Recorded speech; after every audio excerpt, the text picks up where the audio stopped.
వార్తలు ముగించే ముందు ముఖ్యాంశాలు మరోసారి. ప్రజాపాలన వారోత్సవాల్లో పాల్గొన్న CM Revanth Reddy, deputy CM బట్టి విక్రమార్క. ఈ సందర్భంగా వారి ప్రసంగం.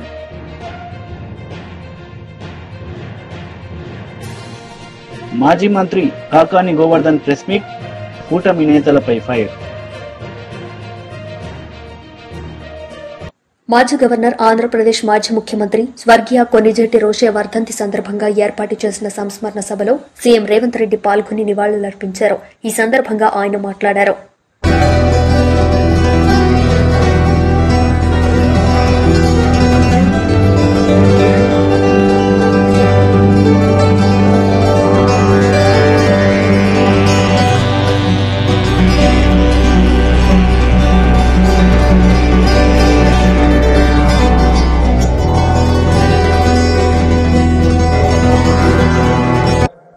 ప్రతిపక్షాలు కూడా రోసయ్య గారు చేసిన సూచన ప్రకారం చదువుకోవడం ద్వారా సమస్యల పట్ల అవగాహనతో కూడుకున్న ప్రసంగాలు చేస్తే అవి సమస్యలను పరిష్కరించడానికే కాకుండా ప్రభుత్వాన్ని ఇరుకునబెట్టడానికి ఉపయోగపడతాయి. తద్వారా ప్రజలకు ప్రయోజనం చేకూరుతుంది. తద్వారా శాశ్వతంగా ప్రజలలో ఒక చెరగని ముద్ర. ఈరోజు రోసయ్య గారు వారి కుటుంబం రాజకీయాలలో లేరు. రాజకీయ అవసరాల కోసం మనం వెళ్తే వాళ్ళు పరిష్కరించగలిగిన పరిస్థితుల్లో ఉండకపోవచ్చు. అయినా ఇన్ని వేల మంది ఈరోజు ఇక్కడికి వచ్చిండ్రు అని అంటే శాసనసభ్యుడిగా, శాసనమండలి సభ్యుడిగా, పార్లమెంట్ సభ్యుడిగా, ఉమ్మడి రాష్ట్ర ఆర్థిక మంత్రిగా వివిధ శాఖలను నిర్వహించిన అనుభవంతో వారు ముఖ్యమంత్రిగా, గవర్నర్గా దాదాపుగా 50 సంవత్సరాల పైగా ప్రజా జీవితంలో వారు రాణించినరు. ఎన్జి రంగా గారి శిష్యుడుగా వారు ఒక గొప్ప గుర్తింపును తీసుకొచ్చిండ్రు. తమిళనాడుకి ఏ గవర్నర్ వెళ్ళినా, తమిళనాడు రాష్ట్రంలో గవర్నర్ ఎవరు బాధ్యతలు నిర్వహించినా ఏదో ఒక వివాదంలో ఇరుక్కోవడమో లేకపోతే ఆ ముఖ్యమంత్రులతో తగవు పెట్టుకొని వారు ఏదో ఒక సమస్యలో కూరుకుపోవడమో జరుగుతుంది. కానీ అనుభవం కలిగిన రోసయ్య గారు అత్యంత రాజకీయ వివాదాస్పదమైన తమిళనాడు రాష్ట్రంలో కూడా గవర్నర్గా రాణించి వారి యొక్క అనుభవాన్ని అక్కడ వారు ప్రదర్శించారు. అంటే వారి స్ఫూర్తి, వారి పట్టుదల, మాటలలో వారి చతురత, పాలకపక్షంలో ఉంటే ప్రతిపక్షాలను ఇరుకునబెట్టడం కానీ, ప్రతిపక్షంలో ఉంటే ఎవరు ముఖ్యమంత్రిగా ఉన్నా వారిని ఇరుకునబెట్టే విధానం మనం నేర్చుకోవాల్సిన అవసరం ఉన్నది. ఈరోజు ముఖ్యమంత్రిగా వారు ఆనాడు మర్రి చెన్నారెడ్డి కావచ్చు, నేదురుమల్లి జనార్దన్ రెడ్డి గారు కావచ్చు, భవనం వెంకట్రామ్ గారు కావచ్చు, అంజయ్య గారు కావచ్చు, లేదా డాక్టర్ వైఎస్ రాజశేఖర రెడ్డి గారు కావచ్చు, వాళ్ళు ప్రశాంతంగా ప్రభుత్వాన్ని నడిపి ముఖ్యమంత్రులుగా వారు అధికారాన్ని చెలాయించిందంటే సమస్యల్ని పరిష్కరించడానికి కుడి భుజంగా రోసయ్య గారు ఉన్నారు కాబట్టి వారు ప్రశాంతంగా ముఖ్యమంత్రులుగా కార్యక్రమాలను నిర్వహించారు. ఈరోజు తెలంగాణ శాసనసభలో రోసయ్య గారు లాంటి వ్యూహాత్మకంగా సమస్యల్ని పరిష్కరించగలిగిన సహచర నాయకులు లేకపోవడం ఒట్టొచ్చిన లోటుగా కనిపిస్తుంది. అలాంటి సహచరుడు ఉంటే ముఖ్యమంత్రిగా ఎవరైనా అద్భుతంగా రాణించొచ్చని నేను ప్రగాఢంగా నమ్ముతున్నా. ఎందుకంటే ముఖ్యమంత్రిగా చదువుకొని రాకపోయినా గతం గురించి సంపూర్ణమైన అవగాహనతో ప్రజాపాలన విజయోత్సవాల్లో పాల్గొన్న CM Revanth Reddy, deputy CM Bhatti Vikramarka. ఈ సందర్భంగా వారు మాట్లాడారు. ఎక్కడ చూడకుండా చెమట తీస్తూ పని చేస్తుంటే కొంతమంది కడుపు నొప్పితో లేకపోతే ప్రాణాలు కోల్పోయిన మా కార్యకర్తలు ఇవాళ సేద తీరుతున్నారు.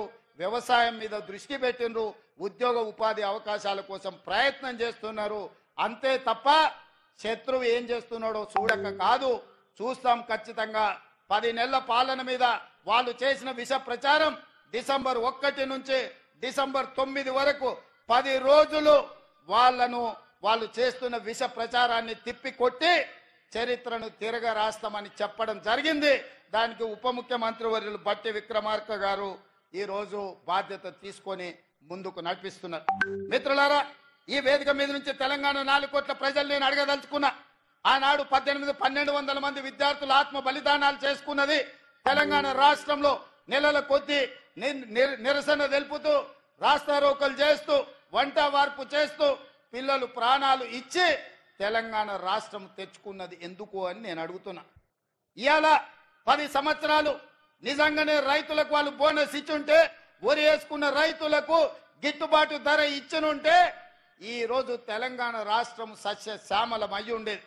చంద్రశేఖరరావు గారు ఏమన్నారు ఆనాడు, ఎందుకు ఈ వరి విషయం ఈ పెద్దపల్లి మీదనే ప్రస్తావిస్తున్నంటే 33 జిల్లాలల్లో అత్యధికంగా ఒడ్లు పండించే జిల్లా ఈ పెద్దపల్లి జిల్లా.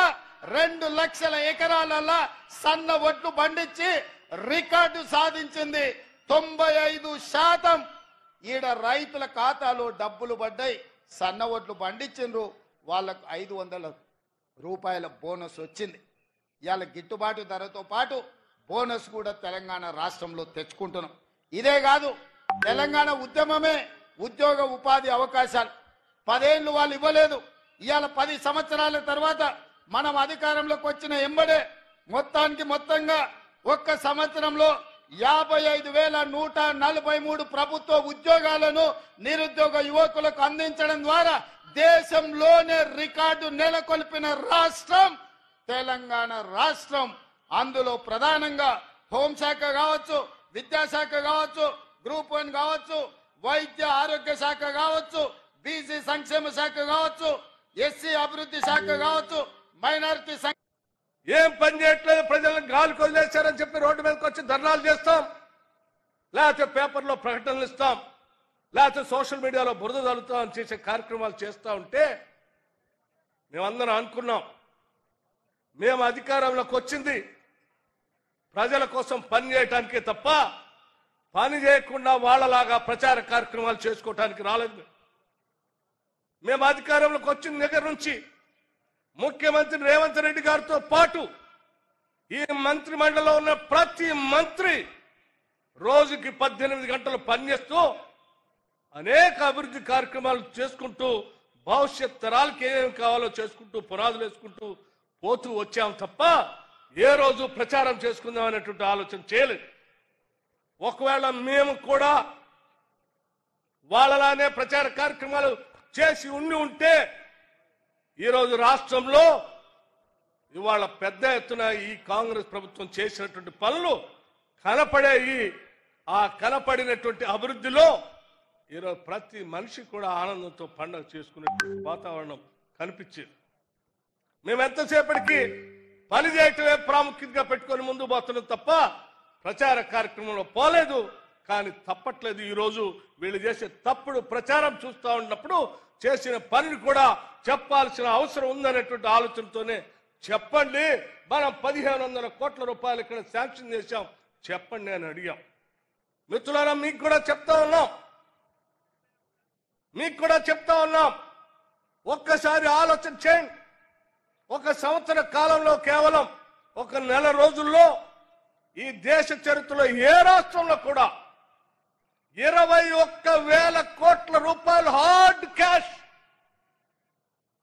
నేరుగా అకౌంట్ నుంచి, ప్రభుత్వ అకౌంట్ నుంచి రైతుల అకౌంట్ లోకి ట్రాన్స్ఫర్ చేసినటువంటి చరిత్ర ప్రభుత్వం ఏదైనా ఉంది అంటే అది కేవలం మన ప్రభుత్వం, ప్రజల ప్రభుత్వం, ఇందిరమ్మ ప్రభుత్వం ఉంది తప్ప 1,00,000 రూపాయలు రుణమాఫీ చేస్తా అని చెప్పి 5 సంవత్సరాలు ఏడిపించిన టీఆర్ఎస్ పార్టీ చేయలే. ఈరోజు 10 సంవత్సరాలు పరిపాలన చేసిన మీరు తెచ్చిన అప్పులకు సంబంధించిన డబ్బులు కట్టలేక, తప్పదు కట్టకపోతే బ్యాంకులు ఊకోవు కాబట్టి కేవలం ఈ 11 నెలల్లోనే హార్డ్ క్యాష్ 64,000 కోట్లు. పుష్ప 2 సినిమా కోసం ప్రేక్షకులు 1000 కళ్లతో ఎదురు చూస్తున్నారు. కేవలం అల్లు అర్జున్ ఫ్యాన్స్ మాత్రమే కాకుండా యావత్ ఇండియన్ ఫిల్మ్ ఇండస్ట్రీ మొత్తం పుష్ప 2 కోసం ఎంతో క్యూరియాసిటీతో ఉంది. ఇండియన్ బాక్సాఫీస్ వద్ద పుష్పరాజ్ సృష్టించబోయే సంచలనాల కోసం అందరూ ఆసక్తిగా ఉన్నారు. ప్రపంచవ్యాప్తంగా మరి కాసేపట్లో సినిమా ప్రేక్షకుల ముందుకు రానుంది. విడుదలకు ముందే ఏకంగా 100 కోట్ల రూపాయలను రాబట్టిన పుష్ప 2 ఇండియన్ సినిమా చరిత్రలోనే సరికొత్త అధ్యయనానికి తెరతీసింది. దీంతో పుష్ప సినిమాకు ఇండస్ట్రీకి చెందిన పలువురు శుభాకాంక్షలు తెలియజేస్తున్నారు. తాజాగా మెగా హీరో సాయిధరమ్ తేజ్ సైతం పుష్ప చిత్ర యూనిట్ కు తన శుభాకాంక్షలు తెలిపారు. సోషల్ మీడియా ప్లాట్ఫామ్ ఎక్స్ వేదికగా ఓ పోస్టు చేశారు. సన్మార్గంలో జీవించడం, ఆధ్యాత్మికంగా విజ్ఞానం సంపాదించుకోవడం చాలా అవసరమన్నారు ప్రభుత్వ చీఫ్ విప్ వినుకొండ ఎమ్మెల్యే జీవి ఆంజనేయులు. మనిషికి ఎప్పుడైతే ఆధ్యాత్మిక జ్ఞానం పెరుగుతుందో అప్పుడే సంతోషం, శాంతి లభిస్తుందన్నారు. మార్గశిర మాసంలోని పాడ్యమి రోజు పోలీస్ వర్గం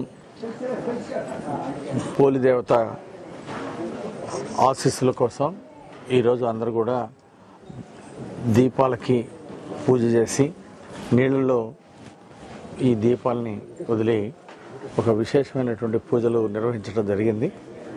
ఈ కార్యక్రమంలో పాల్గొన్న అందరికీ వాయిస్ సభ్యులు మాజీ శాసనసభ్యులు మక్కన గారికి, అలాగే కౌన్సిలర్ గన్నం కోటేశ్వరరావుకి, మిత్రులు పివి సురేష్ గారికి, అలాగే గాలి శ్రీనివాసరావు గారికి, అలాగే ఈ కమిటీ పెద్దలందరికీ, ఇక్కడ ఉన్నటువంటి కమిటీ పెద్దలందరికీ హృదయపూర్వక అభినందనలు తెలియజేస్తున్నాను. ఈరోజు ఈ పూజా కార్యక్రమాలని విశేషంగా చేయడం, అలాగే మహిళలందరూ కూడా పెద్ద ఎత్తున ఈరోజు పాడుతున్నటువంటి కాలువలకు వెళ్ళి ఈ పోలీస్ వర్గం కార్యక్రమంలో పాల్గొనడం, అలాగే ఇక్కడ కొత్తపేటలో ఏర్పాటు చేసినటువంటి ఈ కార్యక్రమంలో పాల్గొనడం ఒక గొప్ప విశేషం.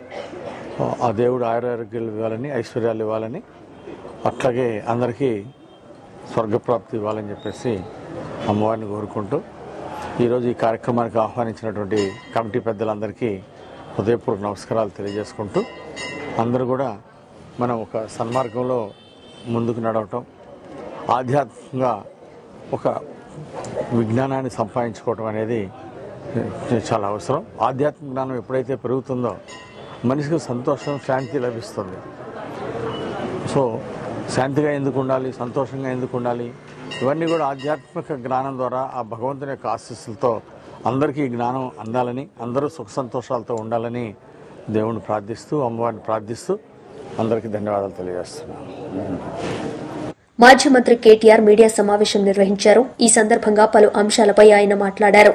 మీతో చెప్పాలన్న ఉద్దేశంతోనే ఈ సమావేశాన్ని ప్రత్యేకంగా నిర్వహిస్తున్నాం. ఏమున్నది, ఏడాది కాంగ్రెస్ పాలనలో గర్వకారం. నిన్నటితో సరిగ్గా సంవత్సరం నిండింది.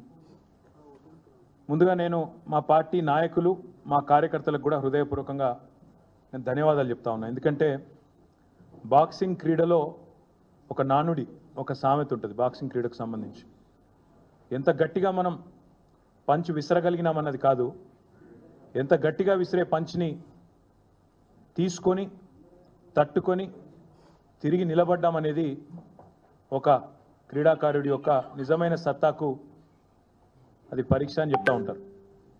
ఈ సంవత్సర కాలంలో బీఆర్ఎస్ పార్టీ చాలా ఆటుపోట్లు ఎదుర్కొన్నది.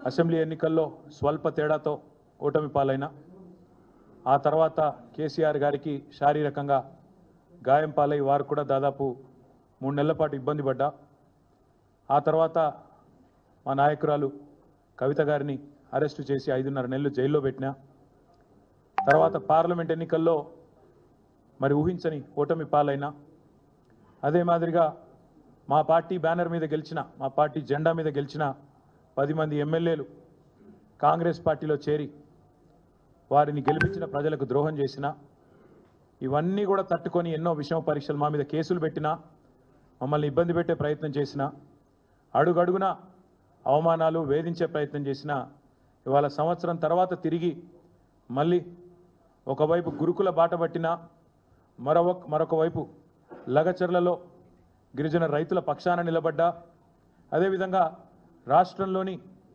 ఎవరికి ఏ సమస్య వచ్చినా తిరిగి పోరుబాట పట్టింది టీఆర్ఎస్. ఈరోజు తెలంగాణ భవన్ జనతా గ్యారేజ్గా మారింది. వరుసగా క్యూ కడతా ఉన్నారు ఇక్కడికి. హైడ్రా బాధితులు, మూసీ బాధితులు, రకరకాల బాధితులు, ప్రభుత్వ బాధితులు, కాంగ్రెస్ బాధితులు అంతా కూడా వరుసగట్టి ఇక్కడికి వస్తున్నారు. వచ్చి వారి వేదన, వారి బాధ చెప్పుకుంటా ఉన్నారు. అందుకే నేను అనేది, మా నాయకులకు, మా కార్యకర్తలకు ముందుగా శిరస్సు వంచి వారి పోరాట స్ఫూర్తికి నా ధన్యవాదాలు తెలియజేస్తా ఉన్నా. ముఖ్యంగా సోషల్ మీడియాలో కూడా ఎక్కడికక్కడ ఖండాంతరాల్లో ఉండే మా తమ్ముళ్ళు మా చెల్లెళ్ళు కూడా చాలామంది మరి పార్టీ ఉండాలా, ఖచ్చితంగా తెలంగాణకు శ్రీరామ రక్ష అంటే కేసీఆర్ నాయకత్వం అని చెప్పి బలంగా నమ్మి వాలంటీర్గా పనిచేస్తున్న తమ్ముళ్లకు చెల్లెళ్లకు, సోషల్ మీడియా సైనికులకు, క్షేత్రస్థాయిలో ప్రతిరోజు కాంగ్రెస్తో తలపడుతున్న మా కార్యకర్తలకు, కేసులకు వెరవకుండా ఇవాళ సింహాల్లాగా పోరాడుతున్న మా నాయకులందరికీ పేరు పేరున హృదయపూర్వకంగా ధన్యవాదాలు తెలియజేస్తూ మరొక 4 ఏళ్లు ఈ పోరాటాన్ని ఇంకా ఉధృతంగా తీసుకుపోదామనే ఒక కేసీఆర్ గారి సూచన, కేసీఆర్ గారి భావన కూడా మీకు తెలియజేస్తూ మరి ఏడాది పాలనలో ఏమున్నది గర్వకారణం అంటే రాష్ట్రం ఇవాళ నిజంగా చూస్తే రేవంత్ రెడ్డి ప్రభుత్వం వచ్చిన తర్వాత 1,00,000 కోట్ల అప్పులు కొత్తాయి. రేవంత్ బ్రదర్సు మాలామాలైనరు, రాష్ట్రం మాత్రం అధోగతి పాలైన మాట వాస్తవం, ప్రజలు తిప్పల పాలైన మాట కూడా వాస్తవం. తెలంగాణ ప్రజలకు ఈరోజు రేవంత్ రెడ్డి పాలన, కాంగ్రెస్ సర్కారు పాలన అంటే గుర్తొచ్చేది ఒకవైపు 1,00,000 కోట్ల అప్పులు, మరొక వైపు వారు చేసిన దారుణ ఘాతకాలు, తప్పులు.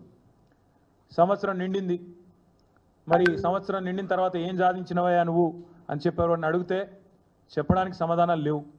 ఏదో పేరుకి ఆర్భాటము, హడావుడి తప్ప ఈరోజు నిజంగా చెప్పడానికి సమాధానాలు లేవు. అందుకే ముఖ్యమంత్రి తన తప్పులను కప్పిపుచ్చుకోవడానికి మాజీ మంత్రి కాకాని గోవర్ధన్ మీడియా సమావేశం నిర్వహించారు. ఈ సందర్భంగా కూటమి నేతలపై ఆయన మండిపడ్డారు. ఎఫ్ఐఆర్ నమోదు చేయడం ఇదంతా కూడా లాఫింగ్ స్టాక్ కింద హాస్యాస్పదంగా ఉంది తప్ప ఒక పరిణితి చెందినటువంటి వ్యక్తులు తీసుకునేటువంటి నిర్ణయాలు, తీసుకునేటువంటి విధానంగా కనిపించేటువంటి పరిస్థితి లేదు. ఒకవేళ నిజంగానే చంద్రబాబు నాయుడు లాగా, చంద్రబాబు నాయుడు చెప్పినట్టుగా ఈరోజు ఒకవేళ నిజంగా తీసుకోవాలి, బెదిరించి అంటే ఫ్రీగానే తీసుకుని ఉండేవాళ్ళు, డబ్బులు ఇచ్చి తెలుసుకోవాల్సినటువంటి పరిస్థితి ఉంది. ఒకవేళ డబ్బులు కూడా ఇవ్వకుండానే బెదిరించి ఆయన దగ్గర షేర్లు లాగేసుకున్నారు అని చెప్పి ఫిర్యాదు చేసినప్పుడు అసలు ఉచితంగానే తీసుకునేదానికి అవకాశం ఉండేది, ఫ్రీగానే తీసుకుని ఉండేవాళ్ళు. కానీ అది జరగలేదు. కాబట్టి కేవలం ఇది ఏదో ఒక విధంగా కక్ష సాధింపులో భాగమైనటువంటిది ఈరోజు చంద్రబాబు నాయుడు గారు ఆడుతున్నటువంటి నాటకంలో భాగం అనేటువంటిది స్పష్టంగా అర్థమైపోయింది. ఈరోజు ఒక్కసారి చూస్తే ఒకే విధంగా మొత్తం ఒకవేళ నిజంగా ఆ కాకినాడ పోర్టు సంస్థనే ఒకవేళ తీసుకోవాలని అనుకుంటే మొత్తం తీసుకుని ఉండేవాళ్ళు, లేదా మెజారిటీ షేర్లు తీసుకుని దాని నియంత్రణ అధికారాలన్నీ అరవింద సంస్థలోనే ఉండే చేతిలో పెట్టుకుని ఉండేవాళ్ళు. అవన్నీ లేకుండా 41% నువ్వు అమ్మి 59% కేవీరావు గారు పెట్టుకుని ఆయనే నియంత్రిస్తూ, ఆయనే పెత్తనం చేస్తూ, ఆయనకు సంబంధించినటువంటి వ్యక్తులే బోర్డులో ఉంటూ వాళ్లే మెజారిటీ షేర్లని అనుభవిస్తూ ఈరోజు 41% అమ్మాం కాబట్టి ఏదో ఒక విధంగా వాళ్ళ మీద కేసు పెట్టాలనేటువంటి ఆలోచనతో ఈరోజు రకరకాలుగా వాళ్ళ మీద కేసు పెట్టేదానికి ఈరోజు కేవీరావు సంస్థే, ఆ సంస్థ మీద ఈరోజు వాళ్ళకి సంబంధించినటువంటి అరబిందో వెనక ఉన్నటువంటి వ్యక్తులను కొంతమందిని పావులుగా చేసి వాళ్ళందరి మీద కేసు పెట్టాలనేటువంటి ఆలోచన. దీని వెనక పక్కా కుట్ర ఉందనేటువంటిది స్పష్టంగా అర్థమవుతుంది. నేను అనుకుంటున్నా సాధారణంగా ఇటువంటి పోకడలు కొనసాగితే చంద్రబాబు నాయుడు గారు చెప్తున్నారు, వాళ్ళని తీసుకొస్తాం, వీళ్ళని తీసుకొస్తాం, రెడ్ కార్పెట్ పరుస్తాం. రెడ్ కార్పెట్ పరవడం కాదు, ఉన్నటువంటి వాళ్ళు పారిపోతారు. ఎవడన్నా 2 వ్యక్తులు లావాదేవీలు చేయాలి అంటే దానిలో ప్రభుత్వ జోక్యం చేసుకుంటుంది అని అంటే ఇది ఒక కొత్త సాంప్రదాయానికి తెరతీశాడు. బహుశా ఎవరన్నా బహుళ జాతీయ సంస్థలు కానీ, లేదా 2 పెద్ద మల్టీనేషనల్స్ కానీ, లేదా ఎవరన్నా ఉన్నటువంటి స్థానికంగా ఉండేటువంటి వాళ్ళు కానీ లావాదేవీలు నిర్వహించుకోవాలంటే సాధారణంగా అగ్రిమెంట్ లో క్లాజెస్ ఉంటాయి, ఇండెమ్నిటీ క్లాజెస్ అని. ఇదిగో దీనికి సంబంధించి ఇది ఉంది, ఇది ఉండకూడదు, ఈ విధంగా చేయాలని.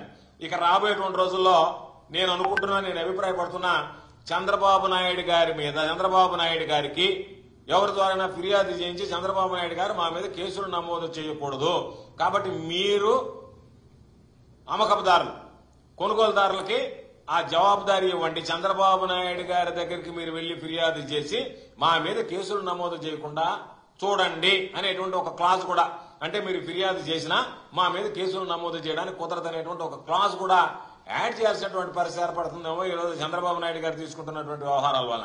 కాబట్టి వ్యవహారంలో జోక్యం చేసుకోవడం వెనక పక్కా కుట్ర ఉందనేటువంటిది స్పష్టంగా కనిపిస్తుంది. 2020లో చేసుకున్నటువంటి ఒప్పందం దాదాపుగా 4.5 సంవత్సరాల క్రితం జరిగినటువంటిది. ఇప్పటి వరకు ఎందుకు ఫిర్యాదు చేయలేదో అర్థం కాలేదు. ఆయనే చెప్తున్నాడు 494 కోట్ల డబ్బులని. నిన్ను బెదిరించుంటే నువ్వు 494 కోట్ల డబ్బులు ఎందుకు తీసుకున్నావు? 4.5 సంవత్సరాల నుంచి ఈ రోజు వరకు మౌనంగా ఎందుకు ఉండవలసి వచ్చింది? నీకు ఫిర్యాదు చేసి BRS MLA Kaushik Reddy media సమావేశం నిర్వహించారు. ఈ సందర్భంగా పలు అంశాలపై ఆయన మాట్లాడారు. వేదిక మీద ఉన్న పెద్దలందరం కూడా అందరం కలిసి అడిగి పోయిన తర్వాత ఏసీపీ గారు నన్ను చూసి నేను పోయే కంటే ఎగ్జాక్ట్లీ 3-4 మినిట్స్ ముందు స్టేషన్ నుంచి వెళ్ళిపోతారు. దాని తర్వాత ఇమీడియట్గా నేను వచ్చింది చూసి సిఏ గారు స్టేషన్ నుంచి పారిపోయే ప్రయత్నం చేస్తారు. వాళ్ళు పారిపోయే ప్రయత్నం చేస్తున్న సందర్భంగా మా బీఆర్ఎస్ పార్టీ కుటుంబ సభ్యులందరం కూడా అడ్డం తిరిగి మా ఎమ్మెల్యే గారు వచ్చిర్రు పిటిషన్ ఇవ్వడానికి ఖచ్చితంగా మీరు పిటిషన్ తీసుకొని పోవాలి అని మా వాళ్ళని సిఏ గారిని అడుగుతుంటే అంత లోపలనే నేను రీచ్ అయినా. ఆడికి పోయి సిఏ గారికి చెప్పిన, నేను ఒక ఎమ్మెల్యేని, నేను వచ్చిన తర్వాత మీరు ఖచ్చితంగా నన్ను రిసీవ్ చేసుకొని పోవాల్సింది, ఇది నేను చెప్పేది కాదు, ఇది చట్టం అని చెప్పిన. ఈ చట్టం అని ఉన్న తర్వాత ఆయన ఎంత హార్ష్గా మాట్లాడుతున్నాడంటే, నువ్వు ఇన్వాల్వ్ అయ్యి అని అంటుండు. ఒక ఎమ్మెల్యే అంటేనే డీజీపీ కంటే పెద్ద ప్రోటోకాల్ ఉన్నాడు ఒక ఎమ్మెల్యేది. సిఏ గారిని నేను గట్టిగా నిలదీసిన తర్వాత దిగి వచ్చి మా రిసీవ్ చేసుకొని ఆడికి పోయిన తర్వాత మా కాపీ రిసీవ్ చేసుకోండు.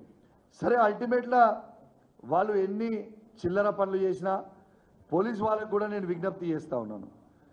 వార్డు మెంబర్ గెలవని ముఖ్యమంత్రి తమ్ముళ్ళకో పోయి సెల్యూట్ కొడతా ఉన్నారు. ఇవాళ ప్రజలతోని 2.5 లక్షల మంది ఓట్లేస్తే గెలిచిన ఎమ్మెల్యేని నేను వస్తే మమ్మల్ని అవమానించే ప్రయత్నం చేస్తూ ఉన్నారు. నేను అక్కడ ఉన్న సిఏ గారికి కానీ ఏసీపీ గారికి కానీ చెప్తున్నాను, తస్మాత్ జాగ్రత్తగా ఉండండి. మీరు రేపు రాబోయేది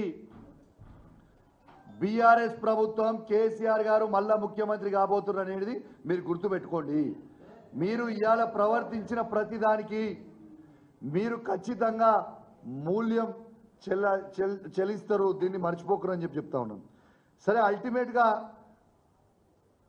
సిఏ గారికి కంప్లైంట్ ఇచ్చి రిసిప్ట్ కాపీ తీసుకోవడం జరిగింది.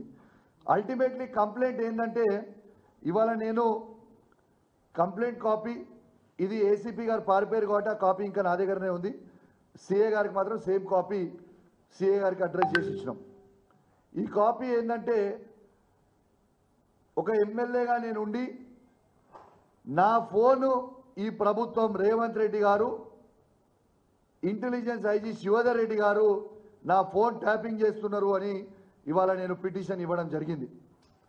ఇవాళ బంజారాహిల్స్ పిఎస్లో ఎందుకు ఇచ్చినా అంటే, ఇవాళ మా ఆఫీసు, నా personal office Banjara Hills road number 12లోనే ఉంది.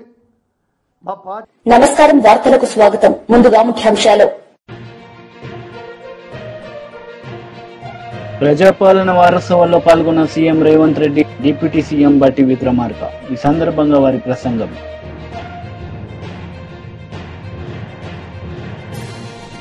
మాజీ మంత్రి కాకాని గోవర్ధన్ ప్రెస్ మీట్, కూటమి నేతలపై ఫైర్. ఈ వార్తలు ఇంతటితో సమాప్తం. తిరిగి ప్రసారమయ్యే వార్తల్లో మళ్ళీ కలుద్దాం. అంతవరకు సెలవు. నమస్తే.